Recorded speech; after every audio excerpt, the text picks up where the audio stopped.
A routine trip to the grocery store turns into a moment no one will forget when an elderly woman tells a young black man to go back to Africa. What he says next doesn't just silence the store, it leaves a lasting impact. The store buzzed with the usual rhythm of daily errands. Carts rolled down the aisles as shoppers browsed, some deep in their own thoughts, others quietly chatting. It was a bright, sunny afternoon in a close-knit Ohio neighborhood. The kind of place where everyone seemed familiar. But today, the normal flow of life would be interrupted in a way no one expected. Near the fruit section, an elderly woman, likely in her late 70s, stood squinting through her glasses. She exuded a quiet impatience, mumbling to herself as she reached for a bag of apples. Her worn cardigan and neatly pinned gray hair made her seem harmless. What happened next proved otherwise. A young black man approached a nearby orange display. He was tall, dressed casually in a blue hoodie and jeans. His name was Darrell. Calm, courteous, and inconspicuous, he moved through the store with ease. As he balanced his basket of groceries and texted on his phone, everything seemed ordinary until it wasn't. The elderly woman suddenly noticed Darrell. Her expression changed instantly, eyes narrowing, lips tightening. "You people don't belong here," she said loud enough for nearby customers to hear. Darrell froze, fingers hovering over his phone. When he looked up, she wasn't finished. Her voice sharpened. "Why don't you go back to Africa where you came from?" The atmosphere shifted. A few shoppers came to a stop. Their conversations cut short. Some exchanged uneasy looks, while others chose to look away. The gentle murmur of the store vanished, replaced by a tense, uncomfortable silence. Darrell's first reaction was disbelief. His brow furrowed, and for a brief moment, it seemed he might respond immediately, but he didn't. Instead, he inhaled slowly, his expression unreadable, as though carefully considering every possible response. The woman, still holding her apples, remained firmly planted, unapologetic and stubborn. The unease was thick, and everyone nearby could feel it. A young mother pulled her child aside. An older man by the potatoes watched Darrell anxiously, waiting for his response. The silence that hung in the air was heavier than words, pregnant with tension. Darrell didn't move right away. His hand gripped the basket handle as the world seemed to narrow around him. Every store sound faded, every gaze fixed on him. The woman's words clung to the air like smoke, inescapable. Still, the woman stood firm. She adjusted her cardigan with an audible sigh, raising her chin as though challenging him to reply. A young worker stocking bananas nearby froze, unsure whether to step in. A cashier leaned forward, trying to catch a glimpse.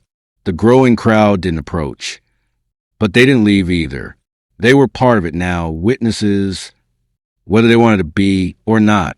Darrell looked at her, his face calm, but his eyes deep with thought. Countless responses rushed through his mind. He could shout, walk away, or say something harsh, but none of that felt right. He took another breath, shifted his basket to the other hand, and straightened his back. In the quiet, his presence seemed to grow.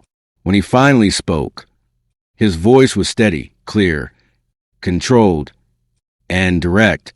"Ma'am," he said evenly, "do you even hear what you just said?" It wasn't an accusation. It was a mirror, a moment for reflection. But the woman wasn't interested in self-awareness. "I said what I said," she barked, her voice louder now. "This is my country. People like you don't belong here." A young woman near the bread section gasped audibly. Around them, the hushed murmurs of onlookers swelled. But Darrell didn't flinch. He didn't raise his voice. He didn't move closer. He simply let her words hang in the air so that everyone around could truly hear them. "All right," he said at last, giving a slow nod. His composure was unsettling in its steadiness, quiet, yet powerful enough to shift the atmosphere. "Since you brought it up," he continued, Let's have a conversation about that." The entire store seemed to pause, as if holding its breath. Something significant was about to unfold, but not the confrontation anyone had expected. Darrell subtly adjusted his stance and gently placed his basket on the floor. His stillness felt magnetic, drawing the attention of even those who tried to act disinterested. He fixed his eyes on the elderly woman, not with rage, but with a firm resolve that made her shift uneasily. "You said I don't belong here," he began, his voice calm but unwavering. "Let me share something with you about where I come from." Every word he spoke carried intention, as if each sentence had been weighed before leaving his lips. "My great-great-grandfather was born in Mississippi," he said, pausing just long enough to let it land. "He was a sharecropper, working land he could never own, wearing down his body to give his children a fighting chance." He continued, voice steady. "His father? A slave, taken by force, beaten, sold like livestock, all to help build the same nation you're standing in today." The woman's mouth tightened, but she stayed silent. The surrounding shoppers were captivated. A man near the dairy shelves lowered his phone. An older couple murmured quietly, but their eyes never left Darrell. "My grandfather," Darrell said, his voice gaining momentum, "served in World War II. He went overseas to fight for a country that didn't fight for him when he returned. He couldn't eat at the same restaurants, couldn't drink from the same water fountains, but he stayed. Why? Because he believed in what this country promised, even when it didn't believe in him." The silence deepened. Even the quiet hum of refrigeration units faded into the background. "And my parents," he said, his tone softening, "but no less powerful. They fought in their own way, not with weapons or violence, but by living with dignity, raising me to believe in empathy, respect, and perseverance. My mom's a teacher. She spent her whole life helping kids, every kind, every color. My dad's a mechanic, the kind of man who'd pull over and help someone like you if your car broke down." He let that sit for a second, then continued, eyes still locked with hers. "And you're saying I don't belong here? That I should go back to Africa?" He shook his head slightly, a tinge of sorrow in his voice. "Ma'am, I'm as much a part of this nation as you are, maybe even more, because my family earned our place through sacrifice, through blood, toil, and resilience." The woman's cheeks reddened. Her hands trembled slightly as she clutched the bag of apples. She opened her mouth to speak, but no words came. Darrell remained composed, taking a small step back. "I could have just walked away," he said, now addressing everyone in earshot. "But silence doesn't cure ignorance. If we want better, we have to be better, better than hate, better than prejudice, better than those words." His words hovered in the air like a weight, but this wasn't the end. The crowd's reaction would say more than anything else. For a moment, there was only stillness. The elderly woman's face twisted with a mix of disbelief, humiliation, and something more fragile. Regret, maybe, or realization. She looked around as if hoping someone would take her side. No one did. A man in a worn baseball cap stepped forward. "He's right," he said quietly, breaking the silence. "We've got to do better than this." The spell was broken. An older woman near the freezer section gave a slow nod. "My father fought in that war too," she said, her voice quivering. "He always told me the only color that mattered was the red in our flag." A wave of quiet murmurs followed. A young cashier, barely out of her teens, called out from behind the register, "I've never seen someone handle something like that with so much grace." "Thank you." The elderly woman, now visibly rattled, gripped her cart with both hands. She didn't apologize, but her confrontational spirit had softened.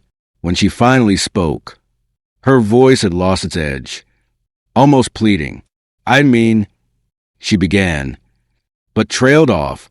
Darrell turned toward her once more. His expression had gentled, but his message remained clear. "It's not about what you intended," he said kindly. "It's about how it came across." A man from the deli counter began to clap, his applause slow and unsure at first, but soon others followed, and the sound grew, turning into something powerful. People weren't just applauding Darrell's message.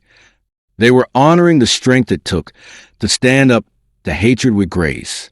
The elderly woman scanned the room one last time, her face pale, before silently pushing her cart toward the exit.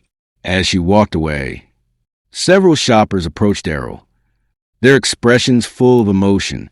One woman gently touched his shoulder and said, "Thank you. That needed to be said." Darrell gave a small smile and lifted his basket again. "Sometimes," he said, almost as if speaking to himself, "it's not about winning an argument. It's about making sure the truth gets heard." The crowd gradually returned to their shopping. The tension had lifted, replaced by quiet contemplation. Some seemed moved, others deep in thought. But something had shifted in everyone, even if just a little. The moment itself passed, but the effect of Darrell's words lingered. What followed would leave a deeper impact than anyone expected. As people resumed their errands, the grocery store felt subtly changed, more still. More aware, Darrell continued shopping, his movements calm, thoughtful. The experience hadn't shaken him, but it had given him something to reflect on. At the register, the young cashier who had spoken up earlier rang up his items, offering a small, hesitant smile. "What you said earlier," she began, hesitating. "It really meant something. Not many people stand up like that, and definitely not with that kind of calm." Darrell returned her smile, his tone kind. Sometimes calm is the only way to break through. Anger just builds higher walls. Outside, the sun was dipping low, painting long shadows across the parking lot. As Darrell walked to his car, he noticed the elderly woman sitting alone in hers, gripping the steering wheel tightly. He paused, considering whether to approach, but ultimately chose not to. Some lessons take time to take root, and he had already spoken his truth. Later that evening, Darrell sat at the kitchen table with his father, sharing the events of the day. His father, a quiet man, listened carefully, his hands folded in front of him. "You did right, son," he finally said, "not just for yourself, but for everyone watching. People like her, maybe they won't change today, but you planted a seed. That's all we can do, plant it, and hope it grows." Darrell nodded, his father's words sinking in. He understood that while the situation had been uncomfortable, it had also been necessary. Prejudice doesn't disappear on its own, and silence only lets it spread. Across town, the elderly woman sat at her dining table, her dinner untouched. Darrell's voice echoed in her mind, every word chipping away at long-held beliefs. She thought of her grandchildren, of the world they'd inherit, and for the first time, she felt something unexpected, uncertainty. In the days that followed, the story of what had happened at the store began circulating through the neighborhood. People talked, not just about the confrontation, but about Darrell's grace, his restraint, and the strength it took to respond with dignity. It became more than a moment.